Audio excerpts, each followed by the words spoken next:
कहानी शुरू होती है एक पुराने वीरान साइकियाट्रिक हॉस्पिटल से, जहां दीवारें उदासी और रहस्य की कहानियां बयां करती हैं। इस हॉस्पिटल में ढेर सारे पागल मरीज इधर उधर भटक रहे हैं, जिनके चेहरों पर डर और बेचैनी साफ दिखती है। एक कमरे में एक मरीज दीवार पर कुछ स्केच बना रहा है। उसकी उंगलियां तेजी से चल रही हैं, जैसे कोई अनदेखी ताकत उसे मजबूर कर रही हो। वो एक शहर का नक्शा उकेर रहा है, लेकिन अचानक उसका शरीर कांपने लगता है। उसकी सांसें थम जाती हैं और वो दीवार से नीचे गिर पड़ता है। उसकी मौत हो जाती है। तभी कमरे में एक मिस्टीरियस आदमी प्रकट होता है। उसकी आंखों में ठंडक और इरादों में क्रूरता झलकती है। ये वही शख्स है जो उस मरीज को स्केच बनाने के लिए मजबूर कर रहा था। वो नक्शे को गौर से देखता है, जैसे उसमें कोई गहरा सीक्रेट छिपा हो। ये नक्शा किसी को ढूंढने की चाबी है। वो स्मग करता है और अंधेरे में गायब हो जाता है। सीन बदलता है और अब हम मिलते हैं एक साधारण से टीनेजर मिशेल से। मिशेल एक शाय, कमजोर और इंट्रोवर्ट लड़का है, जो अपने हाई स्कूल में अपनी जगह बनाने की कोशिश कर रहा है। उसका दिल अपनी एक क्लासमेट पर आया हुआ है, लेकिन वो कभी हिम्मत नहीं जुटा पाया कि उसे अपने फीलिंग्स बता सके। वो चुपके से उसकी फोटोज और वीडियोस लेता है और अकेले में उन्हें देखकर खुश होता है, लेकिन ये हैबिट उसे ट्रबल में डालने वाली है। एक दिन मिशेल के स्कूल में एक लेडी पुलिस ऑफिसर आती है। वो बच्चों को बताती है कि उनके एक क्लासमेट का कई दिनों से कोई क्लू नहीं मिला। ये ऑफिसर कोई और नहीं बल्कि मिशेल की मम्मी है। मिशेल को अपनी मम्मी पर प्राउड है, लेकिन अपनी वीकनेसेस की वजह से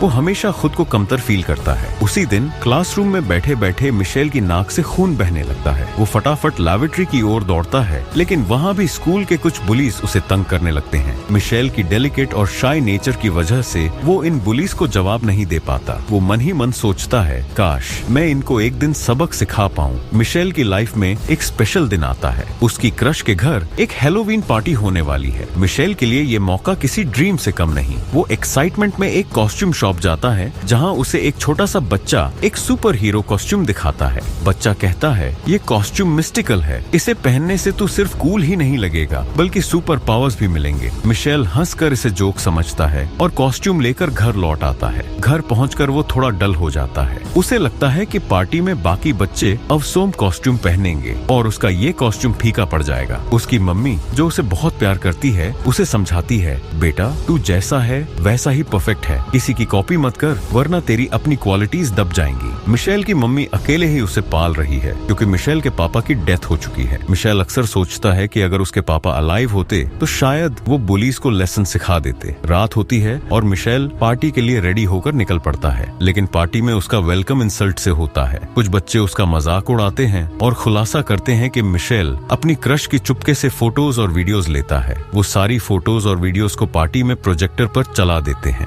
मिशेल की क्रश ये देखकर गुस्से में आग बबूला हो जाती है और मिशेल पर चिल्लाने लगती है। शर्मिंदगी से भरा मिशेल लैबोरेटरी में जाकर खुद को लॉक कर लेता है। बाहर बच्चे उसका मजाक उड़ाते हैं, क्या हुआ, डर गया, एक लड़की से डर गया बेचारा। मिशेल मिरर के सामने खड़ा होकर खुद से बात करता है। वो गुस्से और सैडनेस में कॉस्ट्यूम की ओर देखता है और कहता है, तूने कहा था ये कॉस्ट्यूम पावरफुल है, पता क्या है तेरी पावर? क्या तू मुझे अभी इनविजिबल कर सकता है? अचानक लाइट बंद हो जाती है। जब लाइट वापस ऑन होती है तो मिशेल सचमुच वैनिश हो चुका है। वो इनविजिबल हो गया है। अगली मॉर्निंग मिशेल को अपनी नई पावर का एहसास होता है। वो ब्रश करते वक्त मिरर में खुद को नहीं देख पाता। उसका एक्साइटमेंट 7वें आसमान पर है। वो सोचता है, अब मैं उन सब का रिवेंज ले सकता हूँ। स्कूल पहुंचकर वो अपनी इनविजिबिलिटी का फायदा उठाता है। वो टीचर पर इंक फेंकता है, जिससे एक इनोसेंट बच्चा ब्लेम हो जाता है। वो पुलिस को तंग करता है और कोई नहीं समझ पाता कि ये सब कौन कर रहा है। मिशेल को पहली बार अपनी स्ट्रेंथ का फील होता है, लेकिन स्कूल का माहौल सीरियस हो जाता है। 2 और बच्चे मिसिंग हो चुके हैं। उनके द्वारा छोड़ा गया एक वीडियो सामने आता है, जिसमें वो कहते हैं, हम अपनी मर्जी से जा रहे हैं, हम अपने घरों से फेड अप हो चुके हैं, हम इंडिपेंडेंट लाइफ जीना चाहते हैं। इस इंसिडेंट के बाद स्कूल में एक साइकाइट्रिस्ट आता है,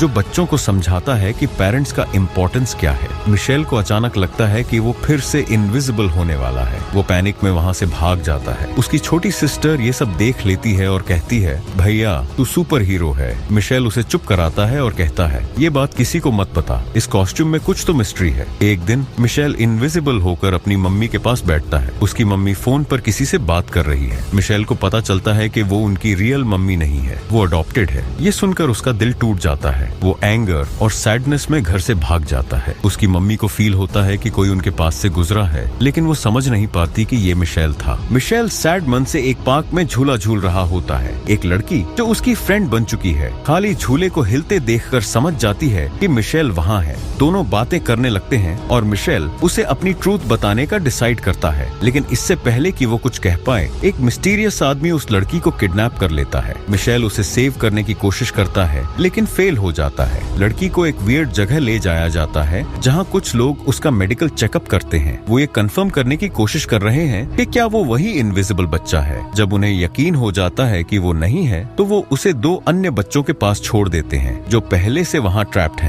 मिशेल अपनी फ्रेंड को सेव करने का फैसला करता है, लेकिन उसे पता चलता है कि उसकी मम्मी ने उसका कॉस्ट्यूम धो दिया है। उसकी पावर खत्म हो चुकी है। गुस्से में वो अपनी मम्मी पर चिल्लाता है, आप यही चाहती थी कि मैं कभी सक्सीड न होऊं, आप मेरी रियल मम्मी नहीं है। वो अपनी साइकिल लेकर बीच की ओर निकल पड़ता है। बीच पर मिशेल की मुलाकात उसी मिस्टीरियस आदमी से होती है जो ब्लैक सनग्लासेस पहने हुए है। वो मिशेल को बताता है, मैं तेरा डैडी हूँ, तेरी इनविजिबल होने की पावर तुझे मुझसे और तेरी मम्मी से मिली है। वो बताता है कि कई साल पहले रशिया में एक न्यूक्लियर एक्सप्लोजन हुआ था, जिसके बाद कुछ लोगों में सुपर ह्यूमन एबिलिटीज डेवलप हो गई थी। एक क्रूअल लीडर ने ऐसे लोगों को इकट्ठा कर एक ग्रुप बनाया और उनका मिसयूज किया। मिशेल के डैडी और मम्मी भी उस ग्रुप का हिस्सा थे। जब मिशेल पैदा हुआ तो उन्होंने उसे उस लीडर की क्रूअल्टी से सेव करने का फैसला किया। मिशेल की मम्मी ने अपनी जान देकर मिशेल और उसके डैडी को बचाया। मिशेल के डैडी ने उसे एक पुलिस ऑफिसर के घर छोड़ दिया ताकि उसकी लाइफ सेफ रहे। मिशेल का डैडी ये भी बताता है कि उसकी पावर्स कॉस्ट्यूम में नहीं बल्कि खुद में थी।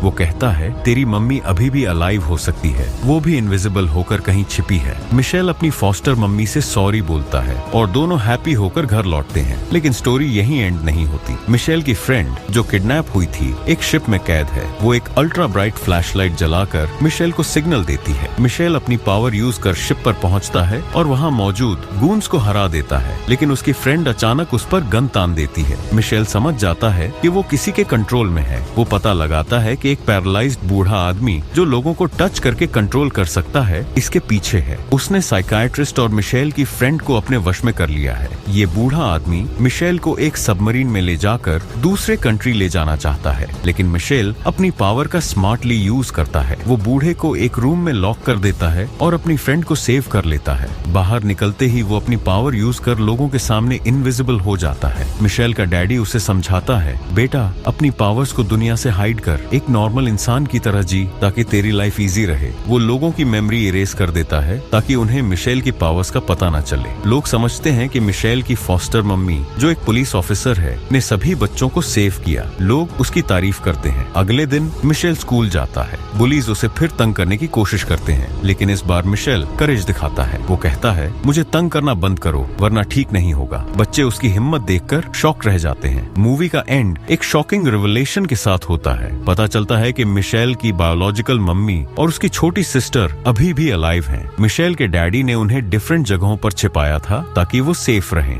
मिशेल की मम्मी अब उसकी सिस्टर को ढूंढ रही है। स्टोरी यहीं कंप्लीट होती है, लेकिन ढेर सारे क्वेश्चंस छोड़ जाती है।